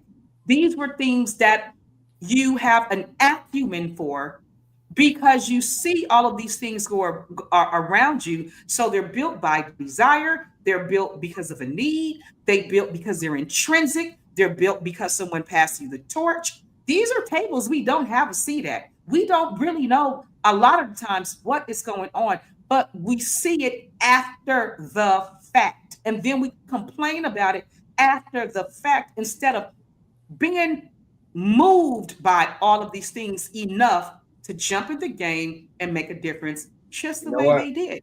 You know what? Let me say this. I'm hoping it's in reference to what you're talking about. Okay. Are y'all familiar with this? He was a writer, a philosopher, whatever. He was from the early 1900s. His name was Honoré Balzac. You ever heard of Balzac? No. He was like I said, philosopher, educator, whatever type guy. But Balzac said something that struck me real hard. I seen a quote by him when I was on the search engine one day. He said that behind every great fortune, there is a crime. So to me, in my opinion, a lot of these people that build these great empires, they are involved in a lot of criminal activity. Even when you go back to the old days of like Carnegie, Rockefeller, Vanderbilt, Kennedy, DuPont, them guys did a lot of criminal stuff to build their empires. So is criminal smart? So stay right there. No. Stay right there and answer the question then.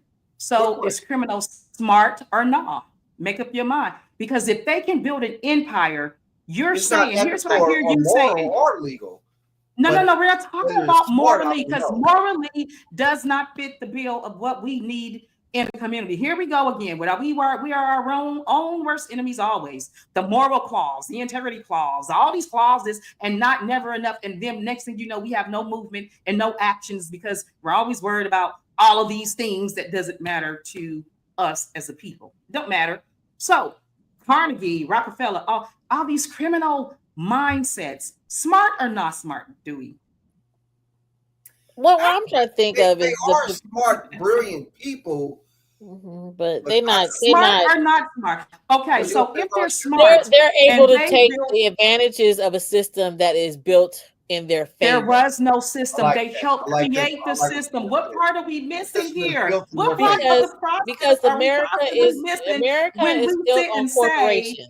When we don't understand that what we have today was built by these people you're calling criminals yesterday. They helped shape what we're in today.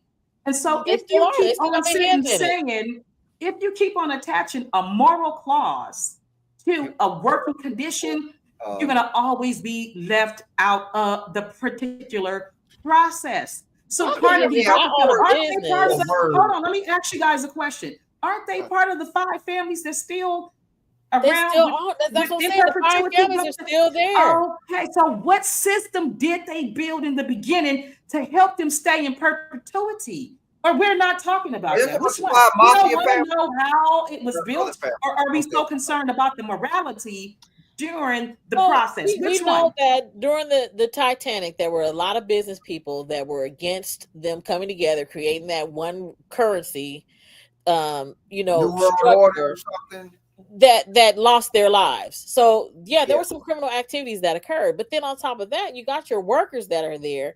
You don't want a certain class of people over another certain class of people. You're going to make certain things in place to where they are not supervising a certain race, right? You guys are still talking about the symptoms, and you're not even understanding how we got the root of it at all. The root of it takes a particular mindset. Criminal integrity, morality, you can take it all, throw it all in the pot. Good, bad, right, wrong, different. It's all part of a mix that a person in their imagination and their structure that they have, that they create, that they sit and say, hey, you know what? I thought this was a good idea.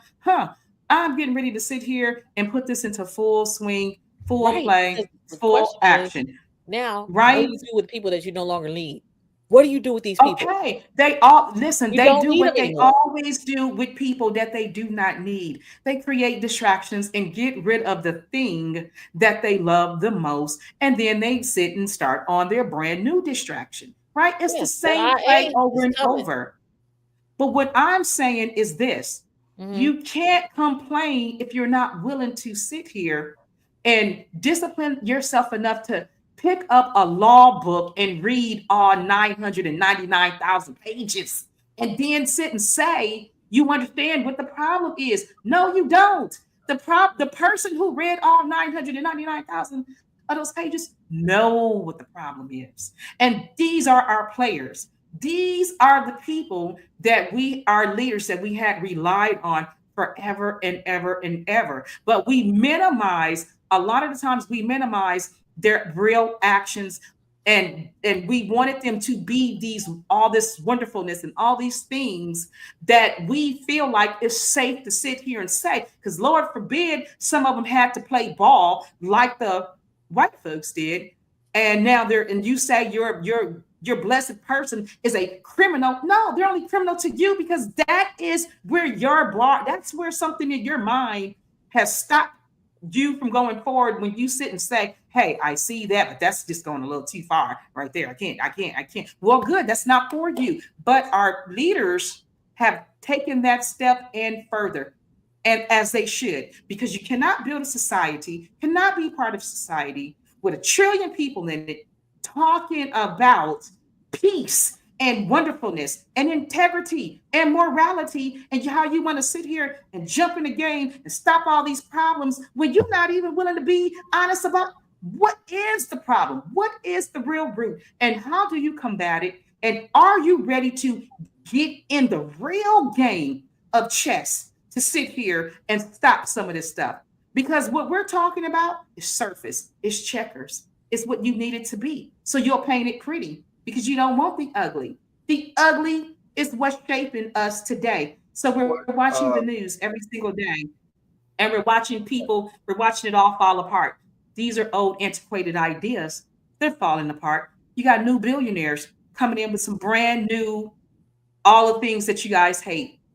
They don't have integrity. They don't have morality, but they got a lot of money. They got a business acumen, and they are going to influence and help shape the world because they're honest about what's actually happening in the world.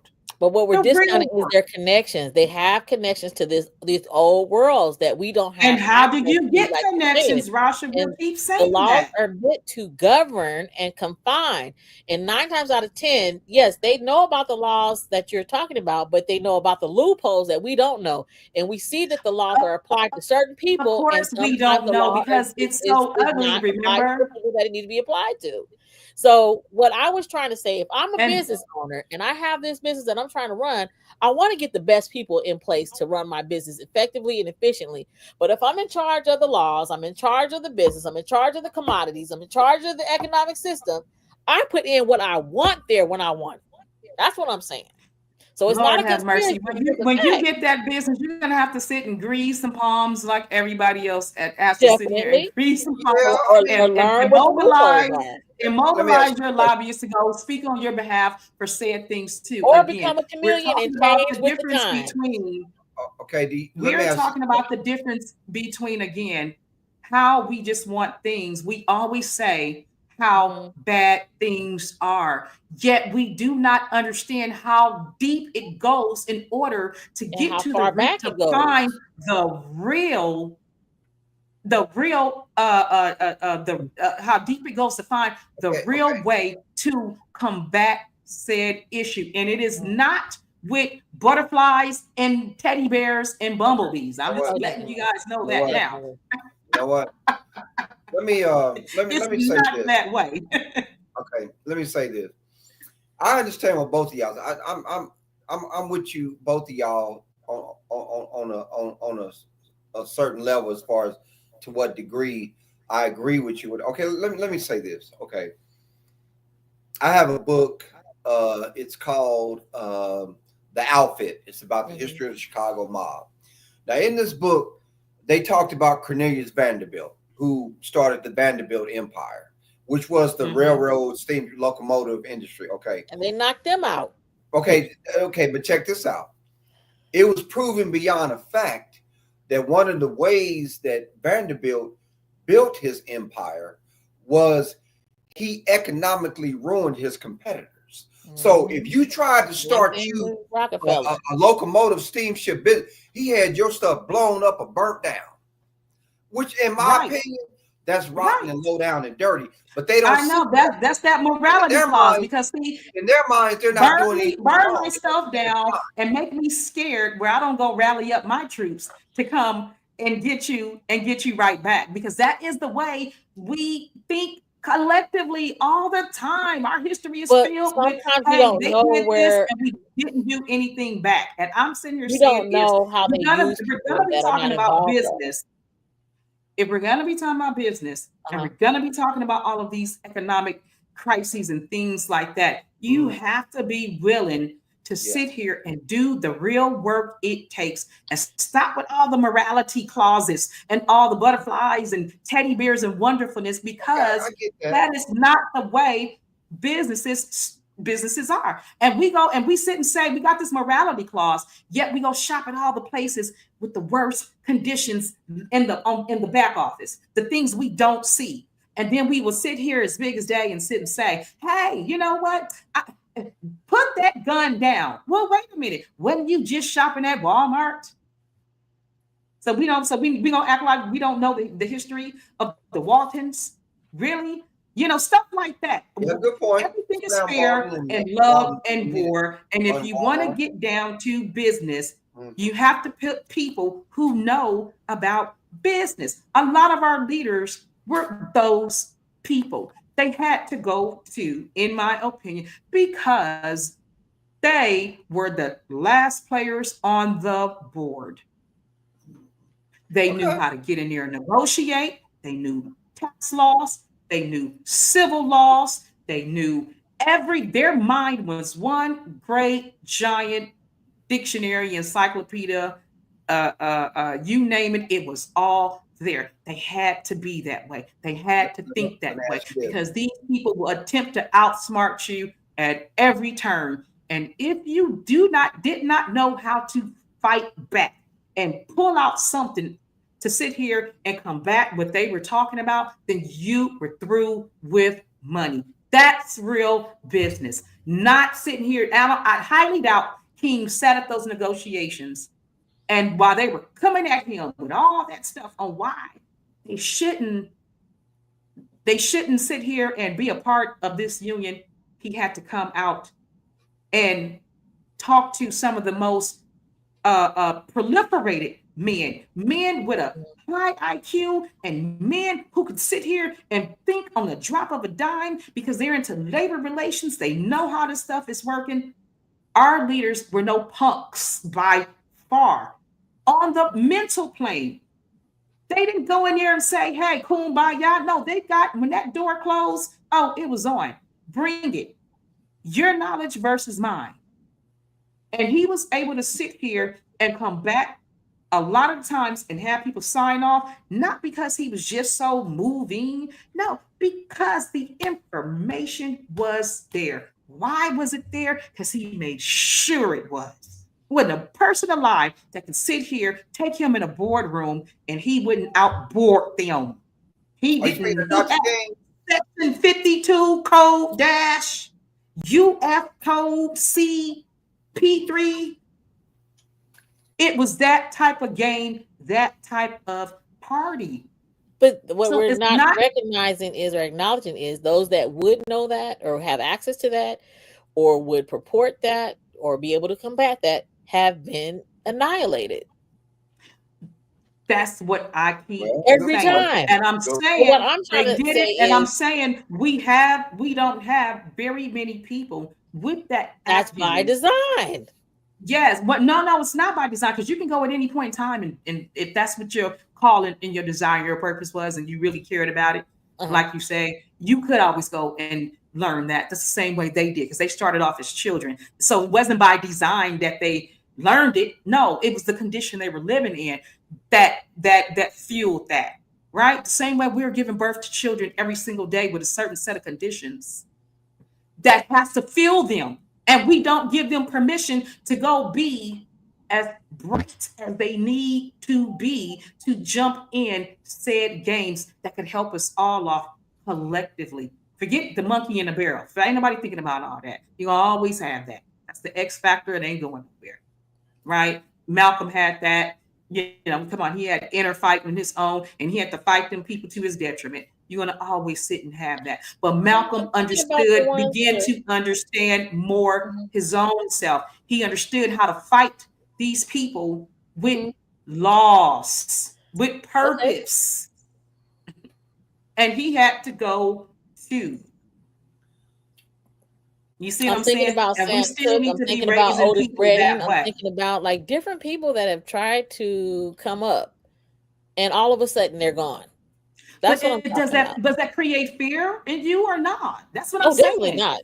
No fear. Yeah, definitely not. Thank you. So what we talking about? So then what we talking about? If there's no fear because they killed our leaders for being able to play chess and not checkers, then what we talking about? What we talking about exactly? Because that is the whole thing right there. No fear.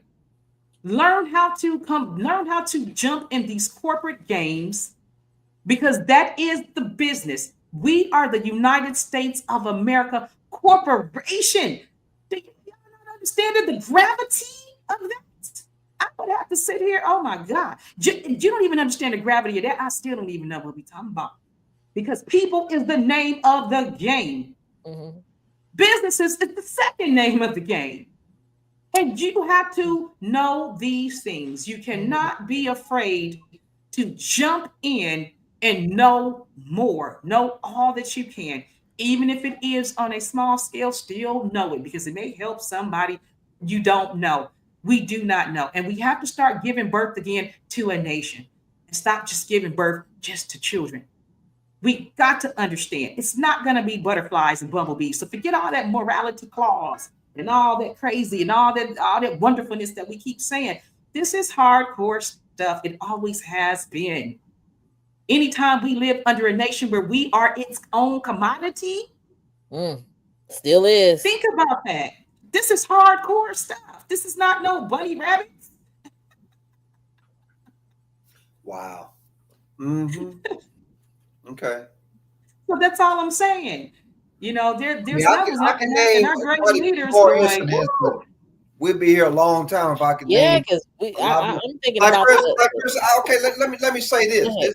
This kind of like incubated inside my mind. I mean, Bernie Madoff made billions. I'm still online. Hold on.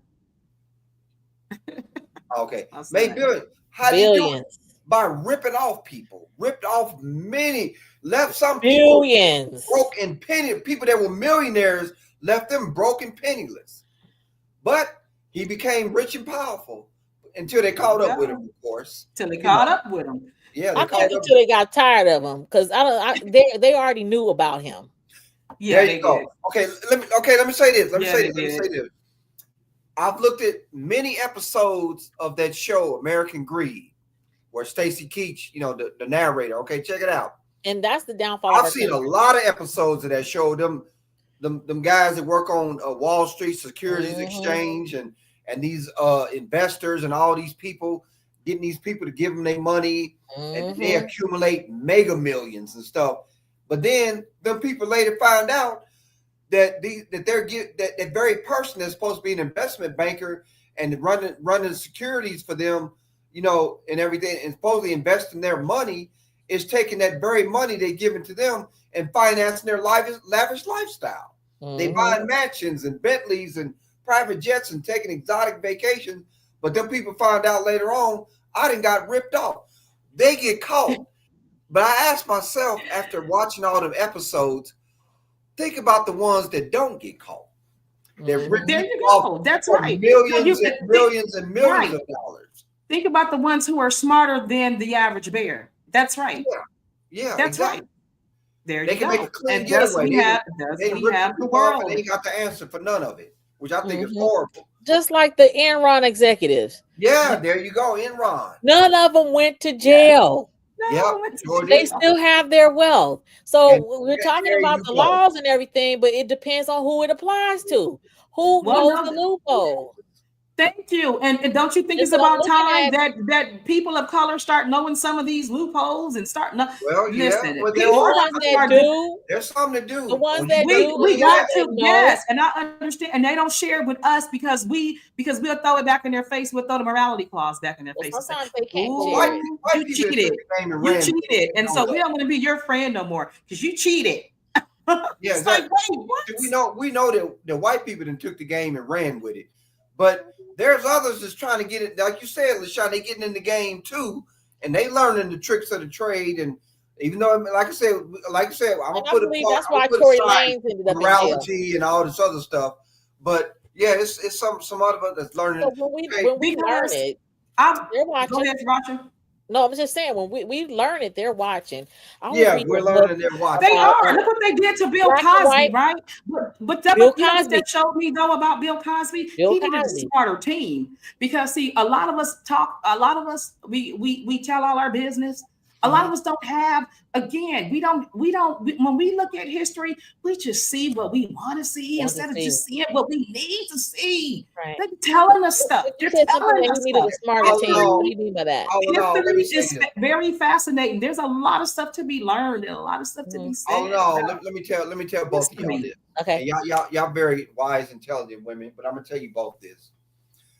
They'll feed you that lie about the American dream, about everybody can be rich, a distraction. Everybody can live the American dream and have the beautiful mansion and all the luxuries and all whatever. But in the end, I don't care who. And I'm up. It's not up for argument or debate with anybody. Right. It's rigged, pretty much. They okay. First of all, let me say this because someone told me this, and I'm gonna parrot what they said. Wealth is a culture. Mm-hmm. It is a closely guarded culture. Very few people will find their way into that culture because the powers to be are going to make sure that so many numbers are going to make it in that culture, and boom, the wall is put up. We ain't let nobody else in. And that's the part. I don't believe that part right there. We got all these so many millionaires and billionaires. Boom, the wall's up. Nobody else is coming in. It's like a fortress. We're gonna keep out so many. You can have the money to invest. But let me ask y'all something right now. Just this in general question. Okay. What age do you think we're living in? What age is this? The age of what? What would we call this? The age of what? Exactly. But okay, I hope this is it's not the full answer. First of all, I believe we're living in a digital age. Everything is becoming digitalized.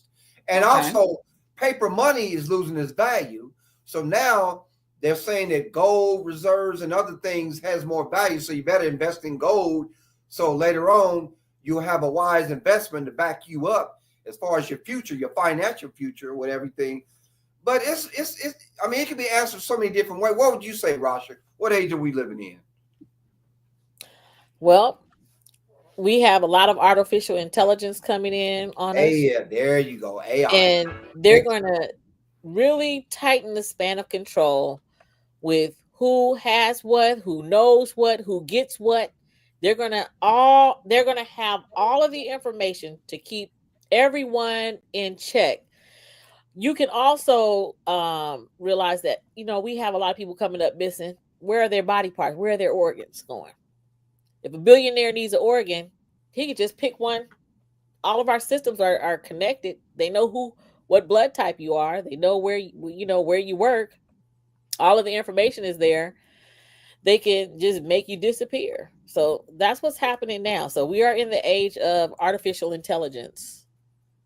Yeah, she's right. That's a very good answer. Okay. And here is my answer. Yes, here is my answer. Okay. We are in the age of money and power. And here is the definition. I'm getting ready to sit here and share a word, and you guys will learn something today. I'm going to share this word with you. You're going to be hearing this. This is a very old word. This word has been around forever, but this is the fruition. This word has come back around, and this word is very important. Oligarchy. And it is oligarchy, yeah. Okay. And it is a small group of people having control of the country, organization, or institution, the ruling oligarchy of military man, president, a country governed by an oligarchy, government by an oligarchy. Interesting. Government by an oligarchy. A small group of people have been control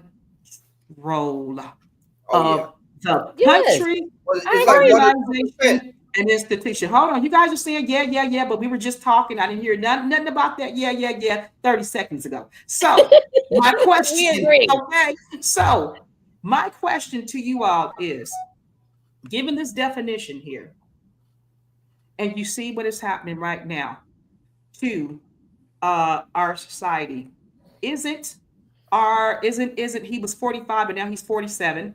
So isn't 47 right now, his entire cabinet, the great majority of them are millionaires or billionaires? Which one, people? Billionaires. Thank you. Okay. We can't. Billionaires would be the right answer. Okay. Everybody who right now who is getting ready to be placed in a institution or organization is a billionaire. He is not showing the hand. Hold on. And up down here, don't forget to read this down here. So he's not showing the hand of technology. He's not showing the hand of AI. He is showing the hand of wealth by the oligarchy. Down here. What I'm trying to say is, it doesn't matter what laws you know or what you know that can help you. If it's being controlled, that's why I keep saying it's by design. If they're controlling it, how do you listen? This is a new design. We're not talking about a design. That is the design you're talking about with the Rockefellers and all of that is not this design. That is the same. That was a design of oligarchy, but that's why I said it's coming back around, because this is 2025. You got to update yourself. There's nothing new under the sun. I don't believe that. There's nothing new under the sun. But here we are again. The oligarchy that we're looking at is a form of power structure by which power rests with a small number of people. These individuals, known as oligarchs, may be distinguished by their wealth, number one, families, ties, nobility, corporate interests, religion, politics, and military power. Nowhere does it say technology and AI. I want y'all to be clear. I need you to be clear about what you think is happening versus what's actually happening.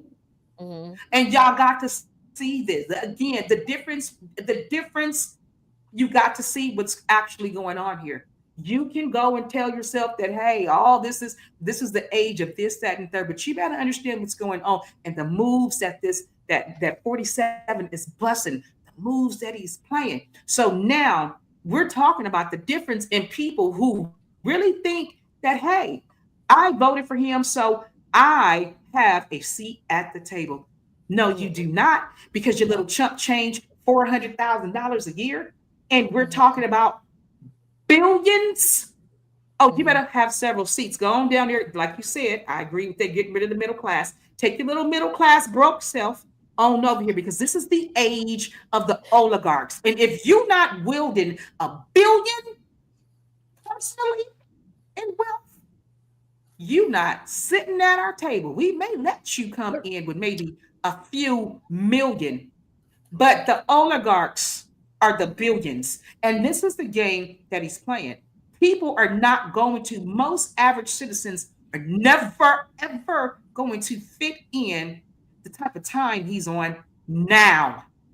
Yeah. I need people to be crystal clear about what's going on here. This is the age of money, the age of power, not the age of technology, and not the age of AI. Okay. So they own it. What I'm trying to say is number one, but it's moving towards that. So a lot of our systems have gone into artificial We know intelligence. that. We see it So every day. Doesn't mean that that's the real thing that's going on. I get Doesn't it, mean but that. AI is being wielded by something and someone. Well, So we it's know not it's in and something. of We know it's itself. something in someone, right? We know why they need the technology, right? To keep on sitting here doing business as usual. We know this. But Mhm. again, to know what actual plays are going on in our everyday life so we can govern ourselves accordingly is what you really need to know. Forget guessing.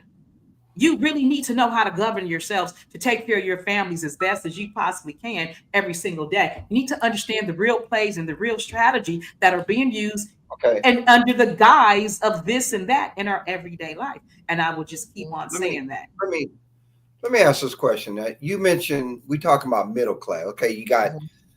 okay, rich, wealthy, Yeah, whatever. you little broke 200,000er. Was Or thousandaire. but I think someone could live Thousandaire. yeah, thousand there. Listen, I think someone could live different. Okay, but here's my A question. hundredaire. Then you A got people that are pennydaire. just flat out dirt poor, abject poverty. Okay, let me ask you this: is this considered middle class? You got a decent home in the suburbs. You drive a nice, decent car. You make a nice, decent salary. You know, you really ain't hurting for nothing. I mean, you making it okay. You know, you're not necessarily rich, and you're not necessarily what you call poor or dirt poor. Is that considered middle class? It used to be a time when that was considered a great lifestyle and great living. But again, we're at the age of the oligarchs. They don't care about your shoulda, woulda, coulda, because Okay. he's putting billionaires over agencies where he didn't have no political background. He, So, he don't care about no political background. That's not a qualifier to have a so political background. for us in Northern California in the San Francisco area, Yes. low income is approximately $104,400. If you're making that income per year, you're low income. You're low income.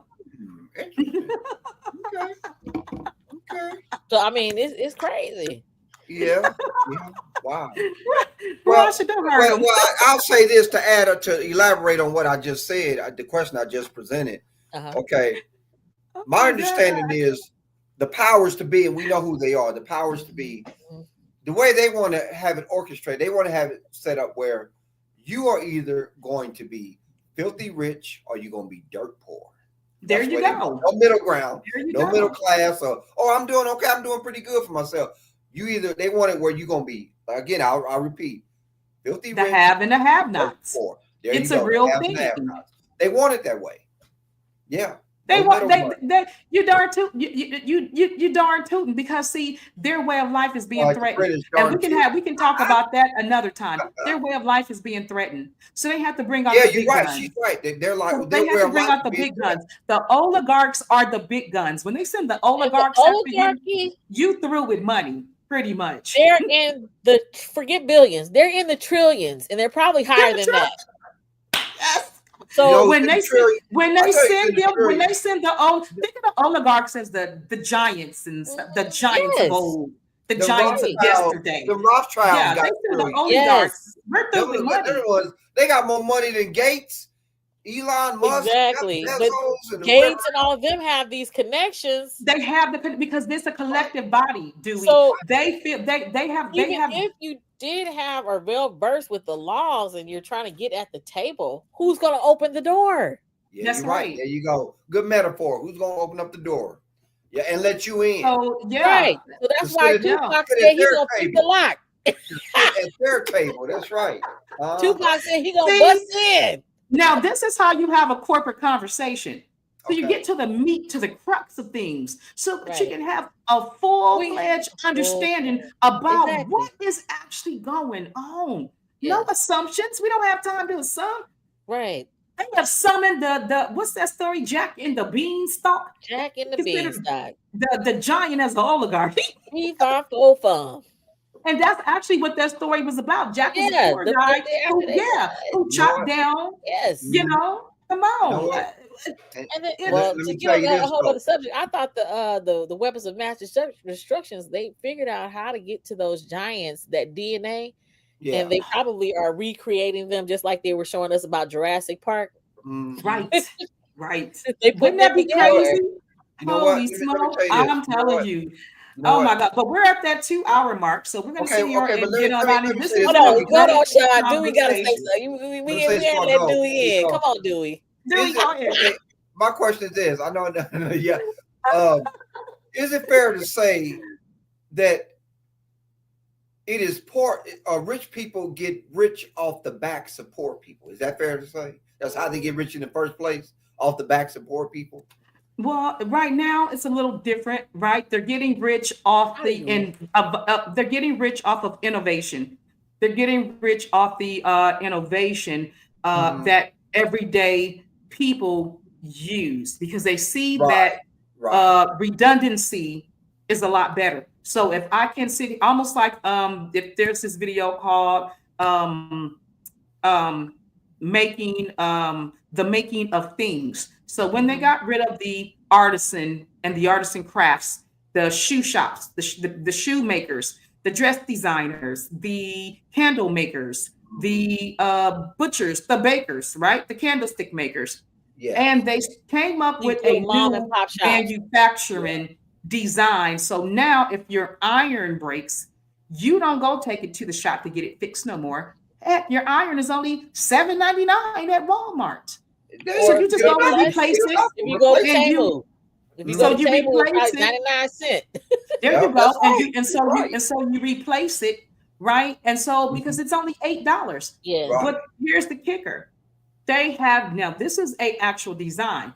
They have designed it to fall apart at a certain time, so they know when you will go and repurchase. So the repurchasing of products has made people, they have realized, wealthier than all of the other times before. So no, it's not necessarily off the back of the wealth off our backs, but it's more like the wealth out of our pockets, because the things that we use every day, they're going to break down. They know when it's going to break down. They know that you're going to need a broom every 6 months, because if you hit that handle and it bends, because they have made them so cheap, the quality, they make them, they know when you're going to purchase everything that we have right now.